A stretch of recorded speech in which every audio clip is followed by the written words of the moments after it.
Hello and welcome to the match review of Manchester United versus Tottenham, which has just finished here 3-0. I've got with me Joey and Joshua to discuss the game. Now, in the end, it was actually quite a comfortable victory for Manchester United. We played some decent stuff today. Obviously, Tottenham were pretty poor. I don't know how you saw the game, Joshua. I mean, you've got to be really pretty pleased with that. I mean, we didn't give anything away today. It was probably certainly up there with our best performances of the season.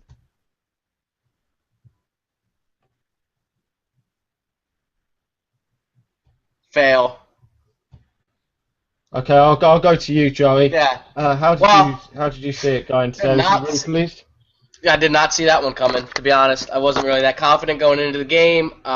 Nothing that we have seen over the last few weeks had given me any confidence. Yes, we played okay against Arsenal, but we made some stupid mistakes. And then I saw the lineup today, and Mata was out wide, and I just thought, why? Usually when Mata plays out wide, it's just a waste.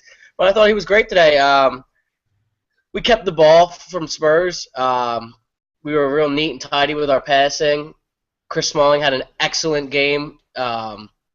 Everybody just had. I mean, it was just one of those days where everybody had a good game and everything clicked. And I think you saw the effects of all year finally starting to show.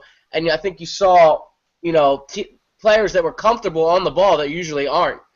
Chris Smalling spraying out 40-yard balls to the wings, and everybody just looked good in possession. And I think it's a little bit of Louis Van Gaal letting them off the leash a little bit and letting them attack more. I think he's finally realized that it's not, being defensive and careful can also come back and bite you in the ass. Yeah, I'm really delighted. I think Joshua's come back to join us. How did you see the game, Joshua? I mean, you've got to be pretty pleased with that, haven't you? I mean, we've beaten Tottenham pretty comfortably here today. I mean, Tottenham are a decent team. I mean, they haven't been beaten easily by many teams this season, so it was a great victory, wasn't it?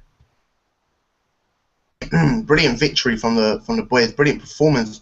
One of our best performances of the season. Really comfortable. I didn't expect it to be as comfortable as what it turned out to be. Manchester United really put their best foot forward. Really bounced back from the game on Monday in style and in good fashion. It was good to see. Really good to see. Yeah. I mean, I thought at first the team selection was a bit off. I don't know how you saw it, Joshua. I mean, I didn't think Juan Mata was a good idea to play him out wide. And I've really not been a great fan of Fellaini playing in the team, but today things just seemed to click, and we played some really good stuff. I don't know how were you a bit worried about the team selection. I mean, we had Daley Blind playing at left back. I mean, it's a bit of a makeshift back four again. I mean, with Yeah, Valencia again there. I mean, it was a bit worrying, wasn't it, at yeah. first? When I did see the team lineup, yeah, I see what people are saying. Some people calling for Adnan Januzaj maybe to come in and play right mid instead of for the suspended Di Maria, or maybe move Valencia up and put Rafael back. But I was happy to see Juan Mata. I think he's been, rather unfairly treated not unfairly treated, but left out of the side for no real reasoning. I think he come in today and done a resolute job and was rightly clapped off the pitch from a happy Old Trafford, to be honest. Yeah, definitely. Yeah, I mean, most people would have been a bit surprised to see him out wide, wouldn't they, Joe? I mean, if David Moyes had played him there, when David Moyes played him there, he'd probably got criticised. But today it come off. I mean, everywhere on the pitch we were better than Tottenham today. I mean, obviously Tottenham were pretty bad today. Um, I mean, they give Wayne Rooney that third goal almost. They give the ball away. I know he still had a lot to do. He was Yeah. quality again. I mean, Michael Carrick was quality in there as well, wasn't he? Yeah, Michael Carrick was excellent today, and he doesn't score a lot, but what a goal. I mean, that goal was fantastic because he was still quite a long way out. So he had a lot to do with his header.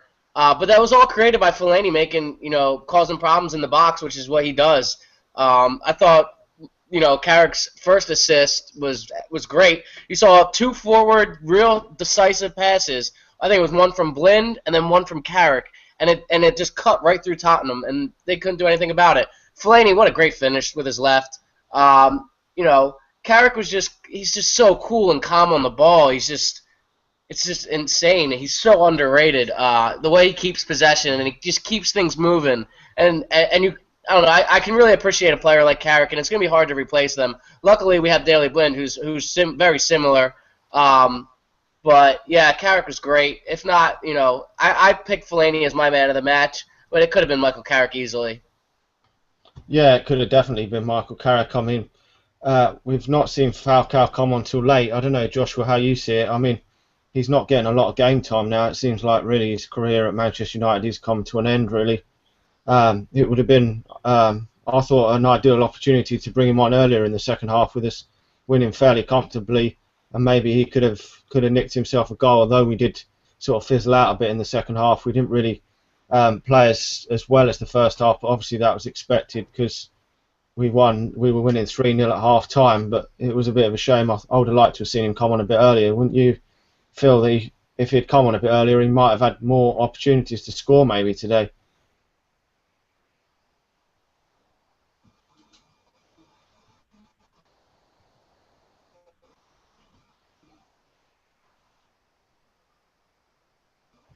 Josh. Oh, sorry, was that question directed towards me? My internet's been terrible. Oh yeah, yeah. No, yeah. Apologies. Yeah. About Falcao, yeah, it's been really disappointing, and I can't quite put my finger on where he's gone wrong at Manchester United. Whether it's been he's not fully over his injury, whether it's been because he's been played alongside Ron van Persie in so many games, and they sort of clash. The same sort of player want to play up top by their own. However, in such a comfortable position, I would have liked to see Falcao come on earlier and strut his stuff, because I do think he has immense talent, and no one can dent his record for what he's done for the likes of Porto, Atletico Madrid, and Monaco. It's just really unfortunate that it hasn't quite clicked for him at Manchester United, and it's sad. It is really sad to see that. Yeah, it really is, isn't it? I mean, it could have been the perfect game. Do you agree, Joey, that this could have been the perfect time for him to come on off the bench and maybe nick a goal when we were cruising? Yeah, but I would maybe 10 minutes earlier, but I wouldn't have put him in at halftime, and I definitely wouldn't have put him in at around 60. I would have waited until the 70th, give him about 20 minutes, because if you look at it, they brought on Pereira, and everybody knows what that means. They're trying to get the kid signed up. I believe his contract runs out in the summer. Juventus are chasing him, and they don't want to turn into another Paul Pogba situation. Whereas they already seem to have their minds made up on Falcao. And with Rooney playing up top, Falcao's a good number 9, but Rooney's right now just as good. Rooney's scoring goals. Rooney knows the league. He knows the team. So to be honest, they need to bring a striker in with some more pace, and get away from Van Persie and Falcao. Because like Joshua said, when those two play up top, it's just pointless. They're in each other's way. They're not quick enough. But I think maybe 10 minutes earlier you bring him on. But I think that Pereira coming on was a good idea, because we want to get this kid some game time and see what he's about and offer him the contract. Yeah, definitely. I mean, we could have also brought James Wilson on today. He's still hanging, by the way. He's still waiting for Michael Carrick to give him a high five. I don't know if you guys saw that. Yeah. Yeah, I mean, he could have come on today. I mean, Januzaj was sitting there on the bench. He was one that could have started. But obviously we'll have to see what happens in the next game, because that's going to be a difficult game coming up against Liverpool. I mean, Tottenham weren't really very good at all today, were they, Joshua? I mean, it was a bit of them playing. I know we played really well at times, but they down their side of the pitch, I mean, I didn't think Walker had a good game at all. I mean, they took Andros Townsend off in the first half because they thought he wasn't having a great game at all. So, I mean, we've probably got to play a lot better than this to beat Liverpool, haven't we, next weekend? I mean, Tottenham today wasn't what we've seen from them recently. They've been a good side this season. They've bounced back from the Capital One Cup defeat in the final to Chelsea. But they have really bought into the Pochettino style of his philosophy this season. He's given the likes of Ryan Mason and Nabil Bentaleb good opportunities to come through and show what they're made of. And I think they've done really well. Going into the game next week, I think this could do nothing but boost the confidence of our players. It's a massive game. It's almost like a 6-pointer for Manchester United. It's going to be that big. Really need to go out there and get the 3 points. And if we win that, I think we're in good stead to march on and secure a top 4 spot. Yeah, I've got to agree with you. If we win that, I think we probably will. Hopefully the momentum from this game can help us going into that game. I mean, at the worst, I mean, we could get a draw next weekend at Liverpool. I mean, and we'd still be a couple of points clear of them unless obviously they slip up against Swansea tomorrow. I mean, how do you see things going forward now, Joe? Do you think this can be sort of the catalyst for us to kick on? I mean, we've got some really Well, tough games coming up this was in the next few probably weeks. this was probably if you're gonna have the best game of your season right now in the run we're about to embark on, I would say now's the time. If we beat Liverpool, I would be looking at second because we're 2 points behind City. I don't think they're that great. I think they got major problems around their squad. The confidence in the City camp is real low, and they have some tough games left too, I believe. So anything can happen. I would look. The aim is second. Why should we aim for anything lower than that? We're only 2 points off it. I think when we play like we did today, we could beat anybody in the league. That being said, Tottenham were bad, yes, but you can only beat what's out in front of you. We talk about that Rooney goal. Rooney still had a shit ton of work to do. Fellaini's goal, I mean, Hugo Lloris is a good keeper. Don't forget that. He's probably the second or third best keeper. Well, probably third. I put him third behind De Gea and Courtois. Even Czech, maybe you put it in there. Whatever, it doesn't matter. But I'm saying we should be looking at second place. We shouldn't be, we're not Arsenal. We don't settle for fourth place. We want to go as high as we can. Arsenal got some good momentum as well.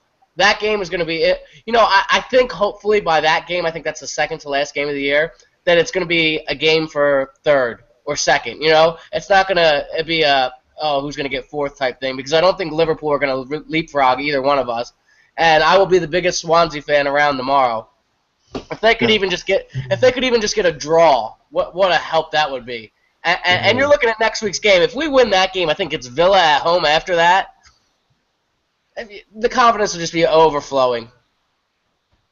Yeah, definitely. I mean, we could kick on and get that. I mean, that second spot is still up for grabs. I mean, Man City have thrown away some stupid points there. I don't know if where you see us finishing, Joshua. I mean, do you think we're definitely going to make the top four now? I mean, Manchester City, as we've just said, have been pretty poor of late and have dropped a lot of points, and they're only a couple of points clear of us now, and we've got to play them at Old Trafford. I mean, Arsenal have got the momentum at the moment because they're playing pretty well, but they've still got to play Chelsea, Liverpool and ourselves. So, and Liverpool have got some really difficult games. So all the teams there, the four teams, have really got it on to all to play for, I think, haven't they? Definitely. All teams around us have tough games coming up. Even if you're playing a relegation candidate, there's that feeling that they could get a result like the likes of Burnley yesterday against Manchester City. Who would have predicted that? Manchester City aren't looking too confident and assured at the moment to be saying that they were a title contender about just yesterday before their loss against Burnley, and they are rocking. Their ship is not steady, and they're going to need to get themselves in order. As there is teams around them, the likes of us, Arsenal, and Liverpool, all willing to take on and looking in better form and in better shape. So yeah, I wouldn't say it's going to be straightforward for us to get the top four, because we do have only one hurdle in a big run of fixtures and a big clog up of games for Manchester United. So it's going to be exciting for us fans to watch, and hopefully the team can ensure we do get into that top four once again. Yeah, definitely. I mean, any team can slip up against anyone. I mean, we've seen some silly results this season. I mean, no team's really had that real consistency this season. Even Chelsea have had a bad patch of late and haven't won every game. I mean, they've drawn a few games at home lately, which, I mean, it's a difficult league. I mean, I know that the top Premier League teams aren't what they were, especially in Champions League and that, but it is a real difficult league, and we can see that all teams are going to drop points. I mean, we're only ever going to be as good as our last result. So, I mean, next week some team like Arsenal could slip up, or someone could slip up and allow another team back in it because it's that close. I don't know if you've got any thoughts you want to say before we finish up, Joe. Man of the match for me, Fellaini. He got the goal. He got the second goal created with his nuisance in the box.